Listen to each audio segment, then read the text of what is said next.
Hello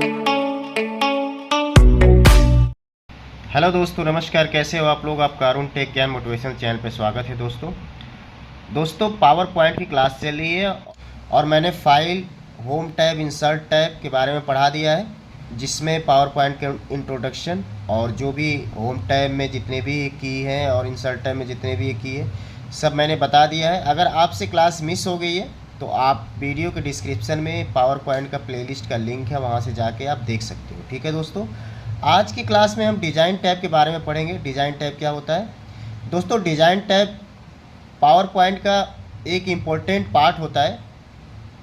जब भी हम कोई प्रेजेंटेशन देते हैं किसी मीटिंग्स में या स्टूडेंट को, बच्चों को पढ़ाते हैं कहीं क्लास में, तो जो हमारी प्रेजेंटेशन हो वो अगर डिज़ाइन टैब के बारे में हमें आइडिया हो तो प्रेजेंटेशन और भी आकर्षक लगती है, जिससे लोगों को समझने में और देखने में अच्छा लगता है और अच्छी तरीके से हम समझा भी सकते हैं इस चीज़ को।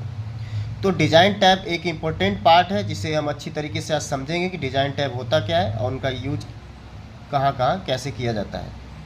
ठीक है, तो डिज़ाइन टैब में दोस्तों जैसे मैंने ये पूरी स्लाइड बनाई हुई है, 4 स्लाइड मैंने बनाई हुई है। अब दोस्तों डिज़ाइन टैब में थीम है। थीम का क्या यूज होता है? इसमें बने बनाए थीम आती है। जैसे इस पर क्लिक, ये पहला जो है, जैसे इस पर हमने क्लिक कर दिया, ये तो बाय डिफ़ॉल्ट ये अपने आप थीम बन जाएगा इसका। ठीक है, जो भी हमें थीम चाहिए, जो भी हमने लिखा हुआ है उसके अकॉर्डिंग अगर हमें थीम चाहिए तो यहाँ से हम सेलेक्ट करके देख सकते हैं कि कौन सा थीम इसमें इसके लिए फिट बैठ रहा है। उसी हिसाब से हम इसे सेलेक्ट करके और हम अपने पावर पॉइंट के स्लाइड को और भी प्रेजेंटेबल बना सकते हैं। ठीक है, ये है थीम। ठीक है, यहाँ तक तो थीम है। इस पर क्लिक करेंगे, बहुत सारी थीम इसमें आएगी, जो हमें सही लगे, जो भी हमें टेक्स्ट के अकॉर्डिंग, मीटिंग्स के अकॉर्डिंग जो सटीक बैठे उसे हम सेलेक्ट कर लेंगे। जैसे सपोज दैट मैंने इसको सेलेक्ट कर लिया तो देखो ये सब जगह ये सेट हो गई। ठीक है, यहाँ पे क्लिक करेंगे तो हम इसमें देखेंगे कि 3 ऑप्शंस हैं। एक enable contact update from office.com, ठीक है, माइक्रोसॉफ्ट की तरफ से है। अगर हम एनेबल कर रहे हैं, कंटेंट को अपडेट करना चाह रहे हैं तो यहाँ से हो जाएगा। यहाँ से ब्राउज द थीम, अगर हमने थीम पहले से कोई बना रखी है सिस्टम पे तो यहाँ से ब्राउज करके और जो भी हमने थीम बनाई हुई है उसे यहाँ से हम सेलेक्ट कर सकते हैं। ठीक है, तो यहाँ से हमारे पास कोई पिक्चर्स नहीं है, कोई थीम नहीं है। अगर हम अब पहले से क्रिएट कर रखा है, हमने सिस्टम में रख रखा है, तो यहाँ से ब्राउज करके उस थीम को यहाँ पे अपने स्लाइड में जोड़ सकते हैं। ये दूसरा जो ऑप्शन है इसके जस्ट नीचे वाला, सेव करेंट थीम, अगर हम इस बाय डिफ़ॉल्ट हमें ये थीम पसंद आ गई है, ये थीम अगर हमें पसंद आ गई है, कोई भी, सपोज दैट इसको ले लेते हैं, अगर हमें ये पसंद आ गई है तो हम इसे चाह रहे हैं कि इसे सेव करना चाह रहे हैं यहाँ से, कि हमें यही हमें सेव करना है, तो यहाँ पे सेव थीम पे क्लिक करेंगे और ये यहाँ पे फाइल का नाम रखेंगे। जहाँ भी हम सेलेक्ट करना चाह रहे हैं वहाँ पे लोकेशन सेलेक्ट करेंगे और फाइल का नाम रखेंगे और ये बाय डिफ़ॉल्ट सेट हो जाएगी। ठीक है, अब दोस्तों यहाँ पे थीम के बाद, ये थीम्स के बाद वेरिएंट्स आते हैं। वेरिएंट्स में क्या होता है दोस्तों? यहाँ पे वेरिएंट्स हम इसका थोड़ा सा अलग कर सकते हैं। देखो यहाँ से हम अलग अलग सेट कर सकते हैं। यहाँ से हम इसके इफ़ेक्ट डाल सकते, देखो यहाँ से कलर चेंज कर सकते हैं, जो भी हमें कलर चाहिए यहाँ से हम कलर चेंज कर सकते हैं। इसके बाद यहाँ से हम फ़ॉन्ट इसके चेंज कर सकते हैं। जो भी हमने ये टेक्स्ट लिखा हुआ है यहाँ से हम फ़ॉन्ट चेंज कर सकते हैं। देखो ये फ़ॉन्ट जो ये लिख के आ रहा है ये बदल रहा है इसमें, तो यहाँ से हम फ़ॉन्ट चेंज कर सकते हैं। ठीक है, जैसे ये मैंने चेंज कर दिया, फ़ॉन्ट सबका चेंज हो गया। वेरिएंट में यहाँ पे जाएंगे, यहाँ से फ़ॉन्ट के बाद इफ़ेक्ट, अपने इमेज पे इफ़ेक्ट डाल सकते हैं यहाँ से। ठीक है, थोड़ा सा इफ़ेक्ट इसमें आ जाएगा, इमेज में जो भी हमारी स्लाइड है उसमें थोड़ा सा इफ़ेक्ट आ जाएगा। ये बैकग्राउंड का स्टाइल हम चेंज कर सकते हैं। यहाँ से इस पर क्लिक, यहाँ से इस पर क्लिक करा हमने दोस्तों और फिर यहाँ पे बैकग्राउंड का हम इफ़ेक्ट डाल सकते हैं। देखो यहाँ से हम बैकग्राउंड में इफ़ेक्ट डाल सकते हैं इसके। सपोज दैट इसको ले लिया हमने, बैकग्राउंड में इफ़ेक्ट डाल दिया। स्लाइड की साइज़ यहाँ से हम चेंज कर सकते हैं। देखो दोस्तों, एक स्टैंडर्ड जो स्लाइड होती है 4:4:3, देख सकते हो आप 4:3।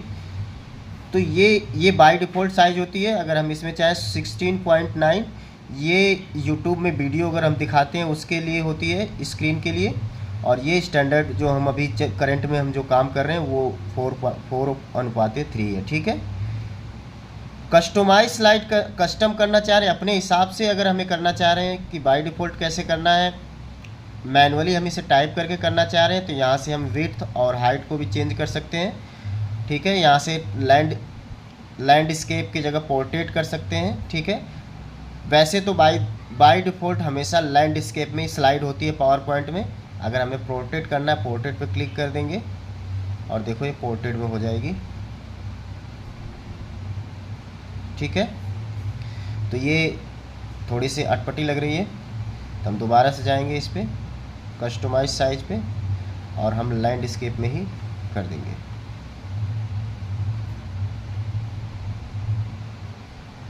ठीक है, यहाँ से कस्टमाइज साइज पे दोबारा से जाएंगे। अगर हमें लगता है यहाँ से साइज की, यहाँ से वाइड स्क्रीन की जगह हम ऑन स्क्रीन शो कर सकते हैं। मैंने अभी जो समझाया आपको 4:3 लेटर पेपर की साइज़ में करना चाहे तो यहाँ से कर सकते हैं। तो यहाँ से अलग अलग हम अपने स्क्रीन पे इसकी साइज़ को, स्लाइड की साइज़ को चेंज कर सकते हैं। यहाँ से विड्थ कम ज़्यादा कर सकते हैं, यहाँ से हाइट कम ज़्यादा कर सकते हैं। ये नंबर स्लाइड फ्रॉम है, मतलब अगर हमारे पास 4 स्लाइड है, जैसे ये 4 स्लाइड है, हमें एक स्लाइड से न शुरू करके हमें तीसरी स्लाइड से करना है, तो इस पर क्लिक कर देंगे तो देखो हम तीसरी स्लाइड पे आ जाएंगे। इससे देखो हमारी यहाँ से शुरुआत हुई, 1 2 हट गई, ठीक है। तो इस तरह से दोस्तों हम साइज में, यहाँ पे कस्टम साइज में जाके हम और भी चीज़ें चेंज कर सकते हैं।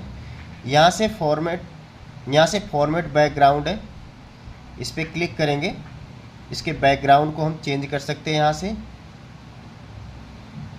जो भी हमें सही लगे, यहाँ से हाइड बैकग्राउंड ग्राफिक, यहाँ से हाइड भी कर सकते हैं। जो बैकग्राउंड ग्राफिक है उसको हम हाइड कर सकते हैं, इस पर हटा देंगे। देखो ये बैकग्राउंड ग्राफिक है, ये लगा हुआ है। अगर इस पर हाइड पे क्लिक कर देंगे तो ये हट जाएगा, ठीक है। तो इस तरह से हम यहाँ से भी चीज़ों को चेंज कर सकते हैं। यहाँ से भी हम अपने स्लाइड के बैकग्राउंड कलर को चेंज कर सकते हैं, टेक्स्ट कलर को चेंज कर सकते हैं। यहाँ से कलर का भी ऑप्शन है, यहाँ पे क्लिक करके हम अलग लेवल का कलर भी रख सकते हैं इसमें, ठीक है। देखो